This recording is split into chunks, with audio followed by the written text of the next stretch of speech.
તમારા ઘરમાં કોઈ દરવાજામાંથી નહીં પણ ચોરી ચૂકવીથી તમારી જાણ વગર, તમારી પરવાનગી વગર કોઈ બારીમાંથી દાખલ થાય અને પછી તમારા ઘરમાં જ રહી જાય, તો તમે શું કરશો? તમે એ લોકોની પૂજા કરશો? એ લોકોની આરતી ઉતારશો? હાર તોરા પહેરાવશો? કે પછી હાથ પકડીને ઘસડીને એમને બહાર લઈ જશો? ખબર છે ને દર્શક મિત્રો, તમે જો તમારા કોઈ મિત્રને કે તમારા કોઈ સગાવાલાને તમારા ઘરે 2-4 દિવસ માટે રહેવા માટે બોલાવ્યા હોય અને તેઓ કુટુંબ સહિત આવે અને પછી 2 દિવસ જાય, 4 દિવસ જાય, અઠવાડિયું જાય, પણ એ પાછા જવાનું નામ જ ન લે અને પછી તમારા ઘરમાં જ રહી જાય અને એ વાતને 6 મહિના, વર્ષ, 2 વર્ષ થઈ જાય, તો તમે શું કરશો? તમારા ઘરમાં કોઈ દરવાજામાંથી નહીં પણ ચોરી ચૂકવીથી તમારી જાણ વગર, તમારી પરવાનગી વગર કોઈ બારીમાંથી દાખલ થાય અને પછી તમારા ઘરમાં જ રહી જાય, તો તમે શું કરશો? તમે એ લોકોની પૂજા કરશો? એ લોકોની આરતી ઉતારશો? હાર તોરા પહેરાવશો? કે પછી હાથ પકડીને ઘસડીને એમને બહાર લઈ જશો? પોલીસને બોલાવશો અને એ લોકોને પોલીસમાં સોંપી દેશો કે આ લોકો મારા ઘરમાં ઘૂસી આવ્યા છે, મારા ઘરમાં મેં બોલાવેલા હતા પણ હવે પાછા જતા જ નથી, આ લોકો તો બારીમાંથી મારા ઘરમાં ઘૂસ્યા છે, મને કયા વગર આવેલા છે અને અમને હેરાન કરે છે. અને પોલીસ એ લોકોને શું કરશે? પોલીસ એ લોકોને પૂછશે? પોલીસ એ લોકોને પગે લાગશે? પોલીસ એ લોકોને કહેશે કે હા આવો આવો, બેસો બેસો? કે પછી 2 દંડા મારશે, હાથકડી પહેરાવશે અને જેલમાં નાખશે? દર્શકો, ઇલીગલ ઇમિગ્રન્ટોનું પણ આવું જ છે. ઇલીગલ ઇમિગ્રન્ટો અમેરિકામાં કાયદેસર નથી જતા. મેક્સિકોની બોર્ડર ઉપરથી જમીનમાં ભોયરાઓ ખોદીને, બસની મોટરની ટાંકીમાં સંતાઈને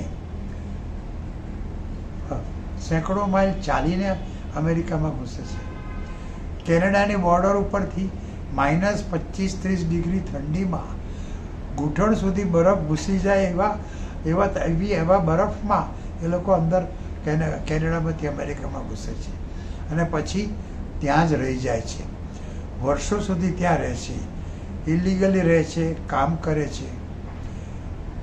તો જ્યારે પકડાય છે ત્યારે એ લોકો અસાયલમની અરજી કરે છે અને અસાયલમ પણ જો એ લોકોનું ખોટું જ હોય, કારણ કે એમના દેશમાં કંઈ એમને કંઈ ખોટ નથી હોતી. અરે એ લોકો આવું બધું કરવા માટે 25 લાખ, 50 લાખ, કોઈ તો 1-1 કરોડ રૂપિયા આપે છે. જો તમારી આગળ 25-50 લાખ કે કરોડ રૂપિયા હોય તો તમે કે ગરીબ ન કહેવાઓ અને તમે કે અમેરિકામાં કે રોજગારી મેળવવા માટે નથી જતા. અમેરિકામાં તમે એટલા માટે જાઓ છો કે તમારા કોઈ સગાવાલા ત્યાં રહે છે. અમેરિકામાં તમે એટલા માટે જાઓ છો કે તમને ત્યાંની જાહોજલાલી જોઈએ છે. અમેરિકામાં તમે એટલા માટે જાઓ છો કે તમને ત્યાંનું વાતાવરણ ગમે છે, તમને ત્યાંની લિવિંગ સ્ટાઇલ ગમે છે.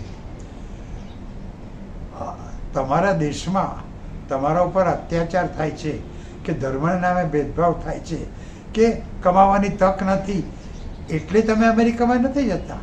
અમેરિકામાં તમે બીજા અનેક કારણોસર જાઓ છો અને પછી જ્યારે પકડાઓ ત્યારે એમ કહો કે અમે તો અહીંયા નોકરી કરવા આવેલા, અમારા પર દયા કરો, અમને આ હથકડી ખાલી પહેરાવી દીધી.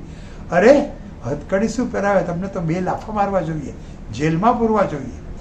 બીજું પણ એક કારણ છે હથકડી પહેરાવવાનું, કારણ કે જે લોકો -25 ડિગ્રી, 30 ડિગ્રી બરફમાં, ઠંડીમાં ચાલીને આવી શકતા હોય, પર્વતો ઓળંગી શકતા હોય, માઇલોના માઇલો સુધી ચાલી શકતા હોય, જંગલોમાંથી પસાર થઈ શકતા હોય, રણમાંથી જઈ શકતા હોય, અંડરગ્રાઉન્ડ ભોયરાઓ ખોદીને જઈ શકતા હોય, એ લોકો પોલીસોને પણ મારી શકે, વિમાનના ચાલકોને મારી શકે, તો એ લોકોને તો પકડી રાખવા પડે, હાથકડી પહેરાવી જ પડે.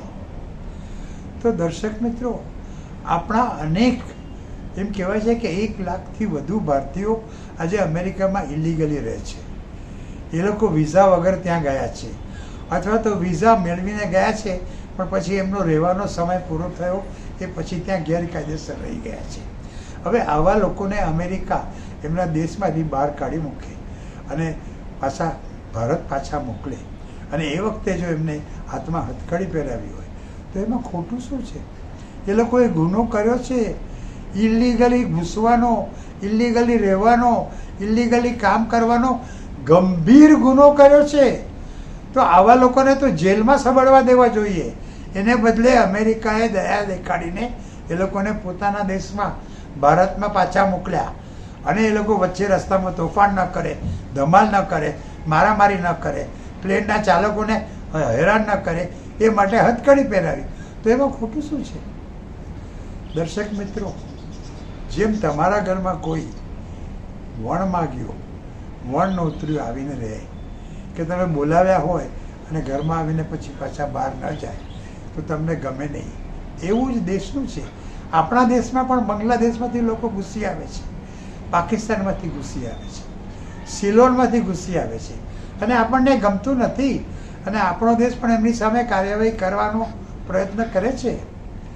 આખી દુનિયાના બધા જ દેશો, ઇંગ્લેન્ડમાં કરે છે.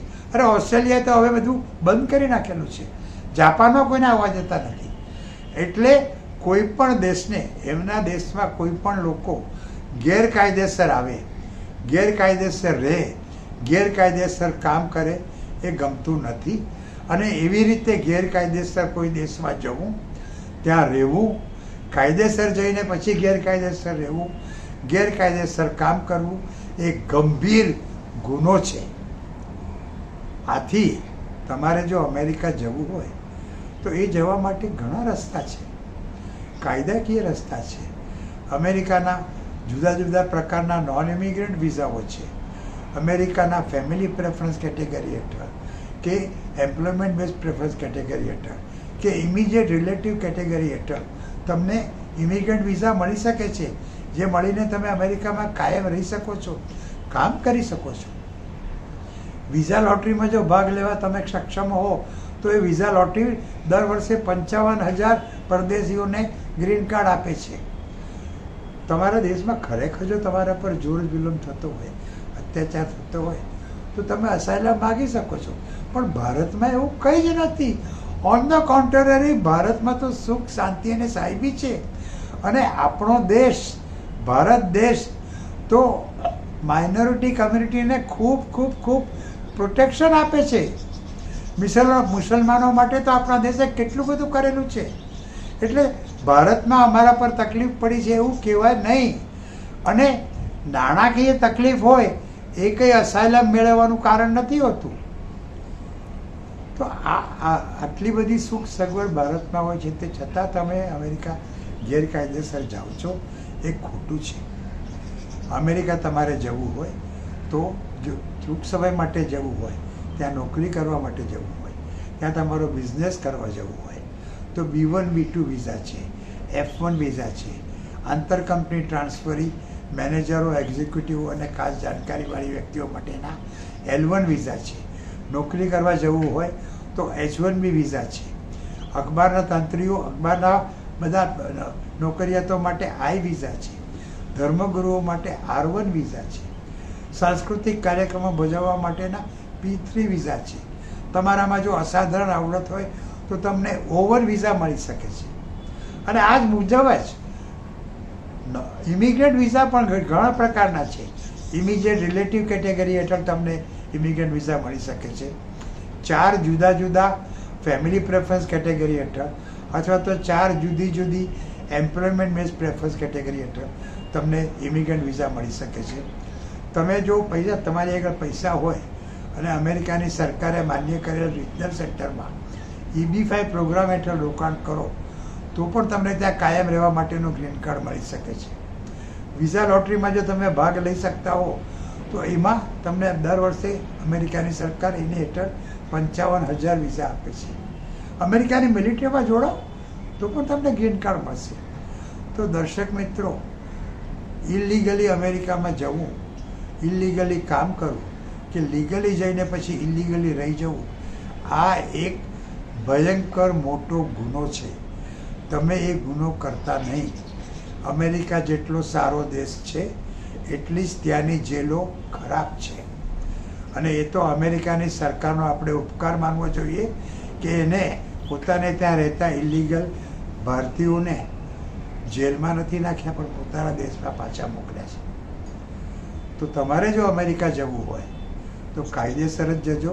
અને એ માટે તમે કયા વિઝાને લાયક છો, એને માટે તમારે શું શું કરવું જોઈએ એ બધું જાણવું હોય તો ડોન્ટ ટેક ટેન્શન, મેં હું ના. અને મારો મોબાઈલ નંબર છે 9820419469 અને મારો ઈમેલ એડ્રેસ છે sudhirshah1940@gmail.com. અને દર્શક મિત્રો, આ ખબર છે વાત તો હું તમને મહિનામાં 4 વખત 1લી, 10મી, 20મી અને 30મી તારીખે આ બધી જાણકારી આપું છું. પછી વિઝા કી બાતમાં હિન્દીમાં હું તમને લગભગ રોજ સોમથી શુક્ર અમેરિકાના વિઝા વિશે જાણકારી આપું છું. આજે જુદા જુદા 8 અખબારોમાં દર અઠવાડિયે હું અમેરિકાના વિઝા વિશે લેખો લખું છું. તો આ બધું વાંચો, સાંભળો. યુટ્યુબ ઉપર અમેરિકાના વિઝાને લગતા મેં 50થી વધુ એપિસોડ મૂકેલા છે. 15-20 મિનિટના આ નાટકો એ જોતાં તમને અમેરિકાના જુદા જુદા વિઝા વિશે જાણકારી મળશે. તો યુટ્યુબ ઉપર ઇમિગ્રેશન કી દુનિયા આ શીર્ષક હેઠળ તમે ઇમિગ્રેશનને લગતા વિઝાને લગતી જાણકારી મેળવી શકો છો. દર મહિને હું 1 દિવસ સુરત અને 1 દિવસ અમદાવાદ જાઉં છું અને હવેથી બારડોલી પણ જવાનો છું. તો તમે જો સુરત, અમદાવાદ કે બારડોલીમાં રહેતા હો કે એની આસપાસ રહેતા હો તો ત્યાં પણ તમે આવીને મારો સંપર્ક કરી શકો છો. મારી આગળથી અમેરિકાના વિઝા વિશે જાણકારી મેળવી શકો છો. પણ મહેરબાની કરીને પ્લીઝ અમેરિકામાં ગેરકાયદેસર જવાનો વિચાર કરતા નહીં. તમારું જો અમેરિકન ડ્રીમ હોય તો મને પૂછો, મારી પાસે આવો. હું તમારું એ અમેરિકન ડ્રીમ પૂરું કરવા માટે તમને કાયદાકીય રીતે સહાય આપીશ. Don't take any tension for USA visa. મેં હું ના